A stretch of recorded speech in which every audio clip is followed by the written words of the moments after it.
Stan the Survival Man here with another survival tip for you. When disaster strikes, whether it's man-made or natural disaster, you don't know where you're going to be. You could be at school, you could be at work, you could be on the road. So wherever you are, have a plan ahead of time of what you're going to do. Because don't think that you're going to be able to get hold of your family with a cell phone and say, hey, meet me at the 7-Eleven. You know why? Because the upper echelons of bandwidth will be occupied by the federal government during a disaster. So don't rely on your cell phone. Have a plan in place. Where are you going to meet? Are you going to bug out or are you going to shelter in place? So with that thought, make sure you have easy access to your bug out bag wherever you are. And of course, at the end of this video, we'll have a list of things you need in your bug out bag.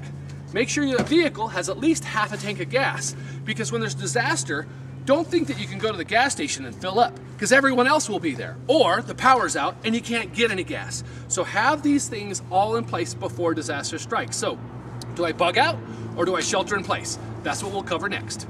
Now, if you're going to shelter in place, that may be the best idea. Shelter in place, you already have shelter and warmth and water and food. So let's cover those things real quickly. One of the most important things you need when sheltering in place is water. You can't rely on water to continue to come out of the tap. So make sure you have water storage. Store them in these water-grade barrels. If you don't have the room for these barrels, you can use Clorox bottles. When the Clorox is done, rinse it out several times and then fill it up. The residual Clorox will keep the water pure for many years. Or you can use other water bottles and containers. Let me show you. Now remember, you need at least a minimum of 1 gallon of water per person per day for cooking and drinking. That doesn't include washing. So for washing, you can collect water through your rain gutter system in a rain barrel. Or you can capture water in an outdoor pond. This is good for washing, bathing, and irrigation. You can use pool water or hot tub water for cleaning and bathing and so forth. Now when a disaster strikes, if you have time, you can fill up your bathtub with as much water as it'll hold and store it. This water would be good also for cleaning and bathing. Now every home also has a water heater. When the water gets shut off from the tap, you still have between 40 and 50 gallons of drinking water and cooking water in the water heater. So you just access it through the spigot here. So every home's got one of these. Don't forget, you have already some water stored that you can use. Can't stress it enough. You've got to have water to survive.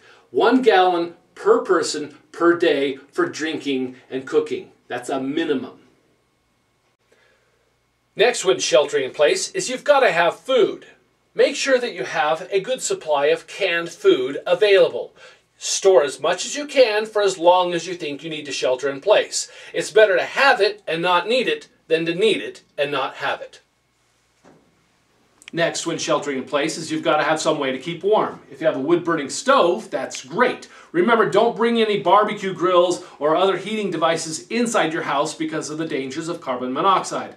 A stove like this is great to have as a backup because not only can you heat your house, but you can also cook on top of it when the power is out. I also get a lot of emails and responses from people who say all that they need to survive is a gun.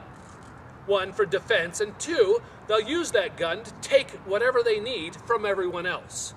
Really? First off, that's not very honorable.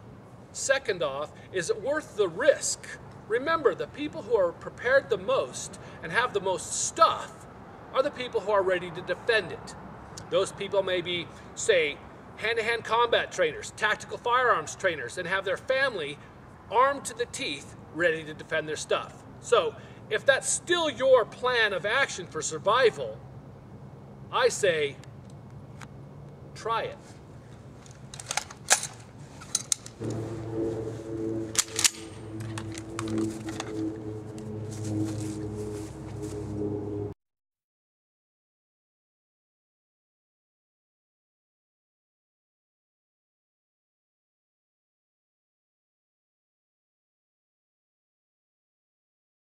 Now, if you can't shelter in place because your house has been destroyed, or there's an advancing invasion force, or a zombie horde, and you do need to bug out, there's some things you need to think about bugging out. Of course, your bug out bag, or your extended bug out bag, and a reliable vehicle. Now, I always get emails and letters from people that say, really, Stan, all I need to survive is my pocket knife, right? That's all I need.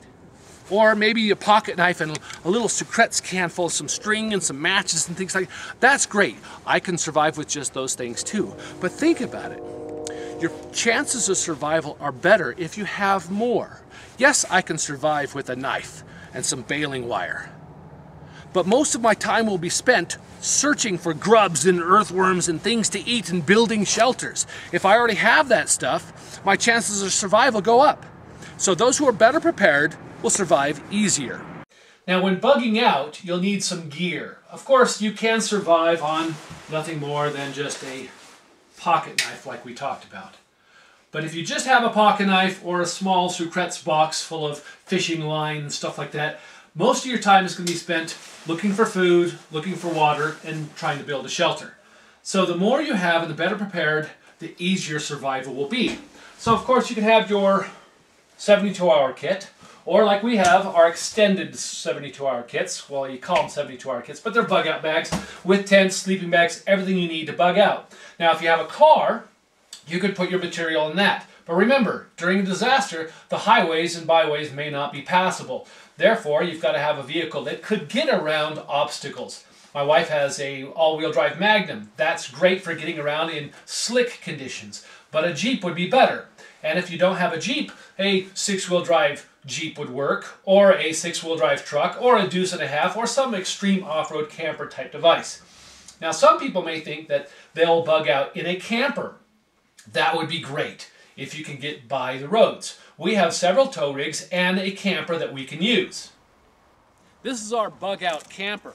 We have a Dodge 4500 4-wheel drive that'll tow this, and inside this can fit our Jeeps. Either one of our Jeeps can fit right inside this. But we've also converted it into a camper. So the front of it is a camper. Come on inside.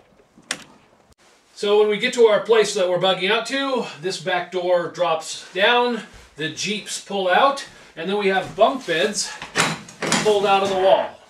These fold out of the wall. The table goes in the center so we can have a table. For auxiliary heating, we have a wood-burning stove that's portable. Move it into place, lift the legs up, pull out the chimney pipe, attach the chimney pipe right up. There's auxiliary heat for the camper. Now you can also partition this off, and right up here we have our pantry. In the pantry, we have it stocked with canned goods. Always a mainstay of any type of bug-out vehicle or bug-out camper. Next, on the front, I'll show you where we sleep. In the front of the camper, we have our propane heat to keep this thing nice and warm.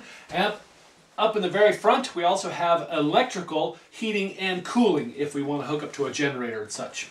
You saw the pantry. We have a fridge on this side, stereo communications, storage, stove, oven, overhead, window, sink. So we've converted the front of this pretty much to a camper.